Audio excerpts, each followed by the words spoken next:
Hey, welcome back din ng Mini Mage PH. So, shoutout pala sa subscribers natin and thank you for watching today. So, I just want to discuss yung topic about the banning ng commander cards. So, kung di nyo pa alam, may apat na ban na cards few days ago ng Magic the Gathering. So, si Darkside Extortionist ng Red, si Jewel Lotus, Mana Crypt, and Nadu. Alright. So, gusto ko lang pag-usapan, just wanna share my thoughts and I just wanna hear your thoughts then about the banning, yung aftermath ng banning. Kasi, especially sa MTG Tambayan, ang daming nagpo-post lately about syempre yung feelings nila, yung hinaing nila, ang daming syempre galit, daming na-upset, disappointed, ang daming sinira yung mga cards, binenta yung mga cards na meron sila out of doon sa apat na bad. So, in my opinion, first is yung mga cards na ban ng WotC is probably for specific play group. Okay? So, what do I mean? So, yung mga na-ban na cards nila is targeting yung mga siguro gumagamit nung apat and yung social aspect, especially kasama mo yung mga playgroups na super super bago pa lang, at the same time yung power level nila ng decks nila medyo mababa. So they've decided to ban it. So again, that's my own opinion, and again, you guys are entitled to your own opinion as long as it's constructive criticism, and of course you're still respectful, okay, not in spiteful, okay. So there.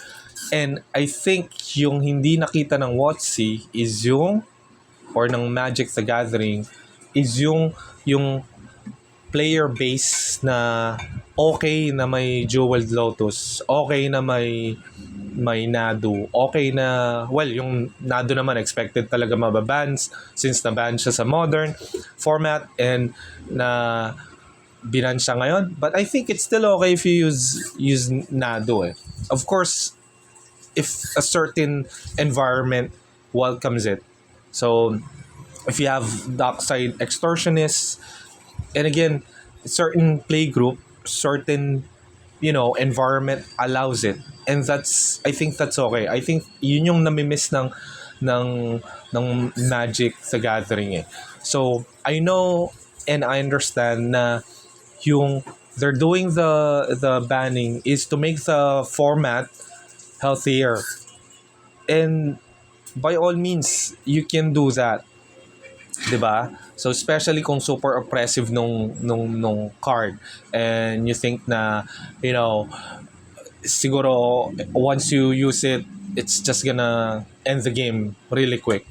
But yung binan nila lately is super, like, staple siya eh. Stable siya, especially dun sa mga CEDH players. Well, I'm not sure with Nado kasi medyo bago lang siya. But you have Jewel Lotus, you have Mana Crypt, you have Dark Side Extortionist. And it's pretty tough na you have a deck and you have those three and you're playing CEDH or probably pretty optimal or probably with people na it's okay for them to play those cards. I guess Magic has really missed it. Okay? Kaya nga may Rule Zero eh. And I heard they're removing the Rule Zero, but that's another topic. But I think WotC, Magic the Gathering, they said RC or Rules Committee is part of the decision making nung banning. if you haven't known, JLK or Josh Lee Kwai had also resigned because of what happened. I don't know. There's backstory behind it, but I think if you watch his video, JLK has resigned. Nilabas naman nila yung content. I think just few hours ago. You can watch it. I haven't watched it. I'll watch it and then probably tell you what's my thought about it.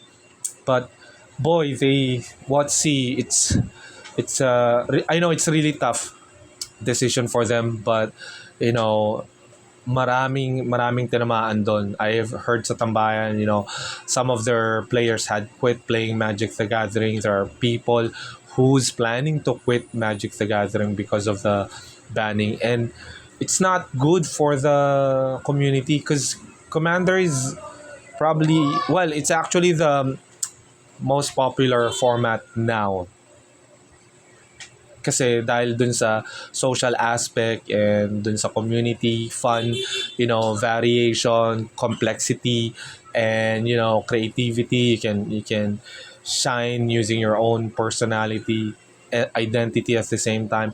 Now you're losing people because of the banning, and I hate to say na, well, wag naman sana na mas marami pa yung mag-quit ng Magic because of this.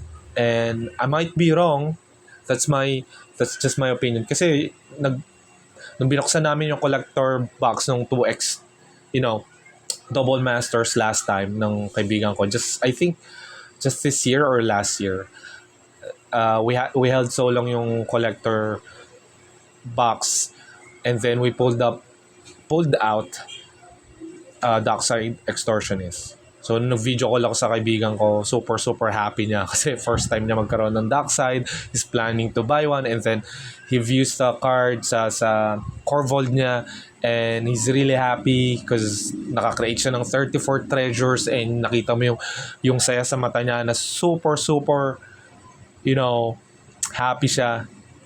And that's what and it's okay for us. We're happy for him, and we welcome that dark side, and we welcome that idea na it's okay if you play dark side, okay, kahit hindi kami CEDH, but it's still okay. I think it's okay. So what do we learn from this? So first, I think now that WotC made these bannings, and I don't know, it's probably unpredictable, and again, WotC, Magic the Gathering can make their decision, and in spite of having the rules committee, they can still make these bannings, and because of that, probably you can be more careful, more cautious sa pagbili ng mga high end cards, yung mga pricey cards, especially if you're using it sa Commander or even sa Modern nga eh. If you have cards recently na ban lang ng sa Modern lately, and there are people who's really hurt dun sa banning, dun sa changes. And it matters na if you buy the cards, I think you have to put in the idea na, hey, WotC can ban this, and I'm okay with it. Okay? So you have, para siyang you're taking a risk. Okay? Yung hobby natin lately, it's a risk to play in kasi it's a risk to know other people. You're afraid of being judged. You're afraid of, there's a risk of failing. There's a risk if you buy these cards and if they ban it, the price drop, or ultimately you cannot play it dun sa format na yon. It's not good. So what I'm saying is, if you buy the cards, you have to ensure na you're ready if they ban it. So that way there's no resentment, there's no regrets. You're You're not disappointed, you're not upset. And second is be empathic with the people around you. Okay? So I know there are people na probably that's okay, that's just a card, it's just a hobby, etc., etc. But come on, it's you don't know kung magkano yung na-spend nilang pera just to buy those cards, just to flex it to their play group, and probably just to feel good. Minsan yun yung what matters is it feels good sa'yo. That's why you're doing it. That's why you're buying it. And now you're saying that's okay. It's not okay. Okay?